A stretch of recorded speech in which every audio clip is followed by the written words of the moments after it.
बड़े सेठ की कन्या से निश्चित हो गया।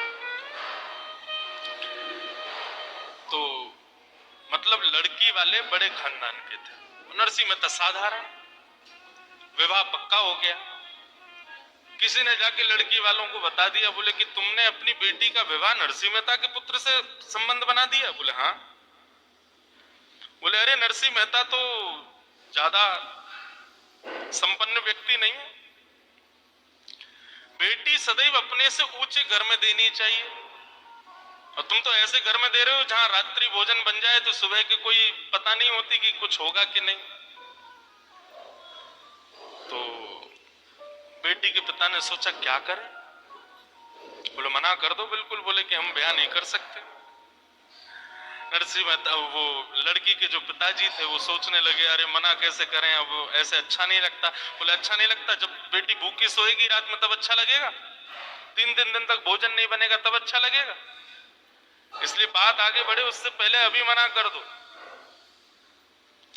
तो बेटी वालों ने मना तो नहीं किया, लेकिन एक पत्र लिख करके भेजा, और उस पत्र में यह लिखा कि आप जो बारात लेकर आओ उस बारात के साज सज्जे कैसे होने चाहिए, इतने हाथी होने चाहिए, इतने घोड़े होने चाहिए, इतने नगाड़े बजाने वाले होने चाहिए, इतने लालटेन लेकर के चलने वाले होने चाहिए, ऐसे ऐसे रत्न पहन करके आपके बाराती दिखने चाहिए।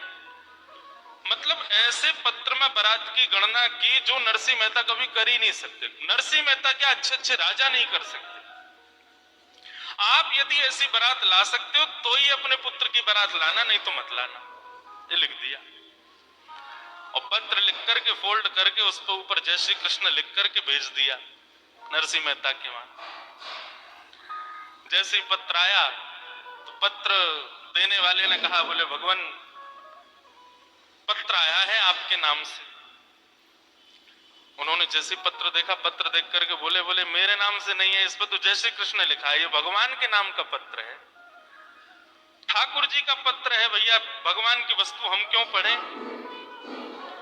और नरसिंह मेहता ने पत्र खोल के देखा ही नहीं, जय श्री कृष्ण लिखा था, ठाकुर जी के सामने रख दिया। बोले लाल जी आपके नाम से पत्र आया है, आप ही पढ़ लीजिए, अब दूसरों की बात मैं पढ़ता नहीं हूं, इसलिए इसमें समझ लीजिएगा जो भी आपके प्रेमी ने लिख के भेजा है। ठाकुर जी खड़े खड़े मुस्कान लगे, बोले कि अरे नरसिंह पढ़ तो ले एक बार, तुम 4-5 दिन बाद बारात ले जाओगे, नाक कटवाओगे मेरी। लेकिन नरसिंह मेहता का इतना अटूट विश्वास कि जैसे कृष्ण लिखा है तो मतलब ठाकुर जी का पत्र है, मुझे नहीं देखना है। और जब ठाकुर जी को पत्र दे दिया तो फिर नरसिंह मेहता तो अपनी पतली सी घोड़ी पे बेटा को बैठाए 4 बारातियों को लिए चलने लगे। ठाकुर जी बोले भैया नरसिंह अकेला जा रहा है, नाक कट जाएगी अगर ऐसे गया तो। पत्र जब हमारे हवाले किया तो जो जो पत्र में लिखा था, किसी गली से घोड़ों की कतार आ गई, ले ले करके लोग आ गए, दुल्हा को लाके बढ़िया घोड़ी पर बैठा दिया, कहीं से हाथियों पर चढ़ चढ़ के महाराजा आ गए। नरसिंह मेहता सोचते जा रहे हैं पता नहीं कहां से कौन आ रहे हैं, हमारे पुत्र के मित्र सखा आदि होंगे। देखते ही देखते ऐसी बारात हो गई, ऐसी बारात हो गई, 33 कोटि देवता बारात में आ गए। महाराज दुनिया भर के गाजे बज रहे हैं, बाजे बज रहे हैं, नगाड़े बज रहे हैं, भूतों न भविष्यति, किसी ने ऐसी बारात देखी नहीं है, ऐसी बारात नरसिंह मेहता के पुत्र की जा रही। उस नगर में हल्ला हुआ, बोले तुम्हारी बेटी के लिए जिस वर्ष से ब्याह होना वो बारात पर लेकर के आ रहा है अपनी बारात। बोले कैसी बारात है। बोले ऐसे नहीं, ऊपर कहीं पहाड़ी पर चल के देखो वहां से दिखेगी। ऊपर पहाड़ी पर जाकर के जब देखा तो दूर दूर तक महाराज सोने चांदी हीरे जवाहरातों से लदे हुए बढ़िया बढ़िया महाराजा हाथियों पर बैठे हैं, बीच में घोड़ों पर सुंदर सुंदर नगर सेठ बैठे हैं, आगे एक परम सुंदरी घोड़ी के ऊपर में नरसिंह मेहता का पुत्र बैठा है, और सबसे आगे नगाड़ों के बीच में नृत्य स्वयं द्वारिकाधीश कर रहे हैं और बारात लेकर के जा रहे हैं। भक्त का भैया स्वभाव ऐसा होता है, ज्यादा चतुर बनने की कोशिश मत किया करो, सरल रहो, सहज रहो। चूहा आ गया तो यही सोचो कौन है, गणेश जी आए होंगे निश्चित। अभी बारिश पड़ जाए तो यही सोचना कथा सुनकर के देवता प्रसन्न हो रहे हैं, पुष्प वर्षा कर रहे हैं। चलते चलते गिर जाओ तो यही सोचना कोई बहुत बड़ी आपदा आने वाली थी, लेकिन ठाकुर जी ने केवल ठोकर लगवा दी। हर स्थिति में सकारात्मक, कभी भी मन में बुद्धि में ऐसे भाव आने ही मत दो कि ये गलत है, ये अपशगुन है। ये वैष्णव का पहला लक्षण है बंधु। वो हर स्थिति में भगवत कृपा का अनुभव करता है। प्रहलाद जी महाराज चाहते तो लाख बहाने बना देते, हिरण्यकश्यप के कुल में जन्मा, मैं भक्ति कैसे कर सकता हूं, लेकिन कोई बहाना नहीं किया। प्रहलाद जी अपने पिताजी को कहते हैं, पिताजी भक्ति का बीज अंकुरित माला जपने से नहीं होता, भक्ति का बीज अंकुरित माहौल होने से नहीं होता। अब आप सब लोग यहाँ पर नाम गुणगान कर रहे हैं, तो कोई नास्तिक आएगा तो निश्चित है वो भी गा देगा आप सबके प्रभाव से। आप सब उठ के नाचने लगोगे तो जो कभी भगवान का नाम नहीं गाता वो भी आ गया तो वो भी नाच जाएगा। माहौल तो सब करा देता है, लेकिन बिना माहौल के ये होना बहुत बड़ी बात है। तो पिताजी माहौल से भक्ति नहीं आती, नाम जप करने से भक्ति नहीं आती। आदि आदि भाव बताते हुए प्रहलाद जी अंत में कहते हैं, तो बोले फिर तुम्हारे अंदर भक्ति का बीज आया कैसे? तब प्रहलाद जी कहते हैं, महीयसां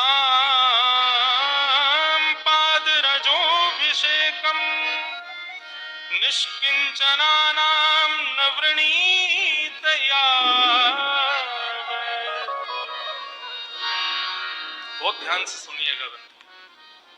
बोले पिताजी निरंतर वैष्णव गुणानुवाद गाने वाले, निरंतर भगवत चर्चा करने वाले वैष्णवों की चरण रज की एक कृपा है कि मेरे अंदर भक्ति आई है।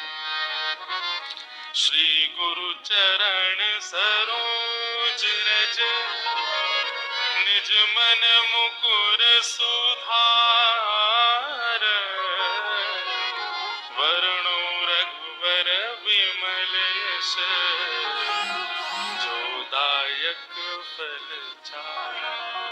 सबको याद है हनुमान चालीसा। सबसे पहला वाक्य गोस्वामी जी क्या कह रहे हैं? श्री गुरु चरण सरोज रज निजमन मुकुर सुधार। अपने गुरु के चरण के रज के कण से मैंने अपनी मन बुद्धि को सुधारा है। और उसके बाद क्या हुआ? बोले वर्णौ रघुवर विमल यश जो दायक फल चार। मेरी सामर्थ्य नहीं है, आपकी सामर्थ्य नहीं है कि आप यहाँ सत्संग में बैठे हो, मेरी सामर्थ्य नहीं कि मैं व्यासपीठ पर बैठ के बोल रहा हूं। और अगर आप अपनी सामर्थ्य मान रहे हो कि आप बैठे हो और मैं यहां से बोल रहा हूं, ऐसी सामर्थ्य मैं मान रहा हूं, तो आप और मैं, हम दोनों ही एक प्रकार से बाल बुद्धि हैं।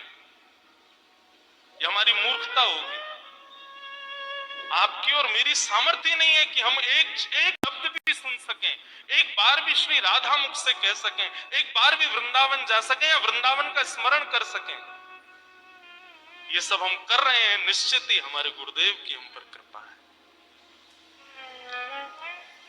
प्रहलाद जी कह रहे हैं, हिरण्यकश्यप बोले तुझ पे गुरुदेव की कृपा कब हो गई और यहां कौन से गुरु आ गए?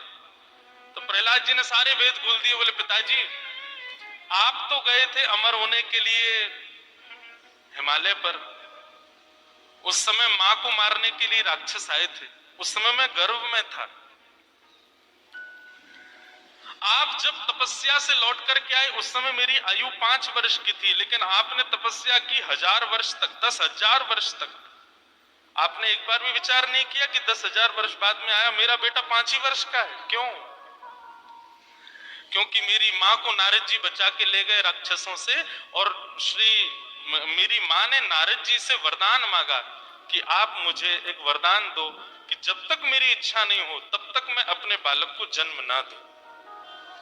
तब नारद जी ने मां को यह वरदान दिया और 10,000 वर्ष तक नारद जी ने अनवरत भागवत की कथा मुझको सुनाई। मैं मां के गर्भ में बैठ करके वो भागवत के पीयूष वर्षण का पान करता रहा पिताजी।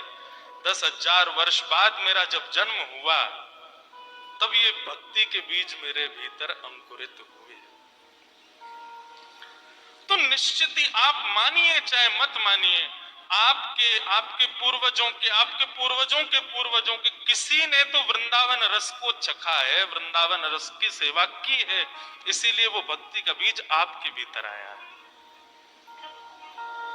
और अब आप भी कर रहे हो, तो निश्चित है इसका जरूरी नहीं आपके पुत्र पे आएगा, पुत्र के पुत्र में आ जाएगा, पुत्र के पुत्र के पुत्र में आ जाएगा, कहीं ना कहीं तो वो बीज जाकर के अंकुरित होगा, उसको आप रोक नहीं सकते। तो भैया ये भक्ति आती कहां से है? बिना महत पाद रजोभिषेकम। जब तक आप संत जनों के चरणों में दंडवत प्रणाम नहीं करोगे, यह भी विचार मत करो कि पृथ्वी पर गंदगी पड़ी है, मिट्टी पड़ी है, कीच है, क्या संत दिखे और तुरंत दंडवत। जब इतनी तत्परता संतों के वैष्णवों के प्रति रहेगी, तब भक्ति के बीज अंकुरित होंगे। तो निश्चित ही हम आप सब लोगों ने, या हमारे मेरे पूज्य नाना जी पंडित श्री कृष्ण लाल शास्त्री जी, वो कहा करते थे, बोले लाला हम पूर्व जन्म में सूरदास कुम्मनदास तो नहीं रहे होंगे, पर जब सूरदास कुम्मनदास मीराबाई आदि ये सब ब्रज के भक्त वृंदावन में रहते होंगे और ये गली मोहल्लों से कहीं से निकलते होंगे, उस गली में हम आप सब लोग भी किसी ना किसी रूप में जाते रहे होंगे और उन लोगों की एक बार हम पर दृष्टि पड़ गई होगी। उनकी एक दृष्टि का ये कमाल कि महाराज की इस जन्म में हम भक्त हैं, हम वैष्णव, हम वृंदावन के उपास्य हैं।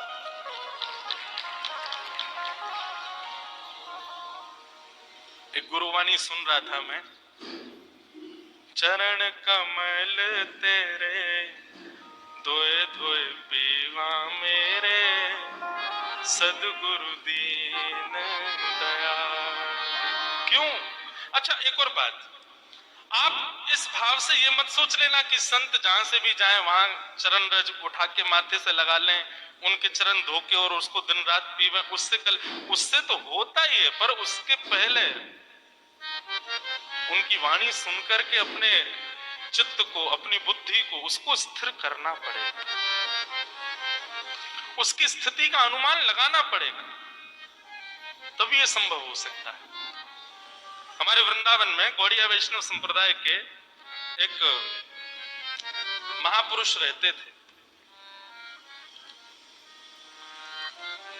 सेवा में पधारा, नित्य सेवा करते थे। एक बार उनके ठाकुर जी ने बंगाल के किसी वैष्णव भक्त को स्वप्न में दर्शन देके आज्ञा की कि तुम वृंदावन चले जाओ। बंधुओं एक मेरी बात बहुत ध्यान से सुनो, ठाकुर जी का जब अनुग्रह होता है तो सबसे पहले ठाकुर जी स्वप्न में दिखेंगे। भगवत दर्शन ऐसे नहीं होगा स्पष्ट ठाकुर जी प्रकट हो गए, दिख गए, चल रहे फिर रहे हैं, दिख रहे हैं हमको, ऐसा नहीं। ठाकुर जी सबसे पहले स्वप्न में दर्शन देंगे, और स्वप्न में भी प्रत्यक्ष नहीं दिखेंगे। ठाकुर जी की कोई ना कोई अंग का दर्शन होगा, ठाकुर जी की कोई ना कोई वस्तु का दर्शन, वंशी दिख जाएगी, मोर मुकुट दिखेगा, ठाकुर जी की पीली पीतांबरी दिखेगी। रात्रि में सोते सोते ऐसा लगेगा मानो चंदन की सुगंधी आ रही हो, केसर की सुगंधी आ रही हो, ऐसे ऐसे अनुभव ठाकुर जी कराते हैं। स्वप्न दर्शन सबसे पहला। हमारी एक बात मान लीजिएगा, स्वप्न में कभी ठाकुर जी दिख जाएं, कभी किसी को बताइएगा। प्रेम को और रत्न को दोनों को गोपनीय रखना चाहिए। प्रचार कर दोगे रत्न कहां रखा है तो चोरी होने का भय रहता है, ऐसे प्रेम का भी ढिंडोरा पीट दोगे तो निश्चित है कि आपका प्रेम एक दिन नष्ट हो जाएगा। इसलिए प्रेम और रत्न दोनों गोपनीय रखने वाली वस्तु।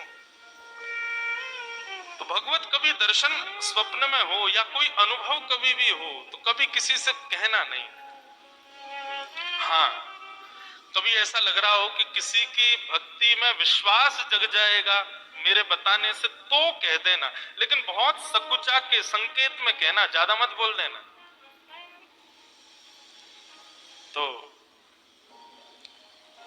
स्वप्न में ठाकुर जी दिखते हैं, स्वप्न के बाद प्रतीक्षा करो कि अब जागृत अवस्था में उनका अनुभव होगा। आप जहां बैठे हो ऐसा लगेगा ठाकुर जी यहीं विराज रहे थे, आपको ऐसा लगेगा ठाकुर जी ने कोई अनुग्रह किया, कोई कृपा की है।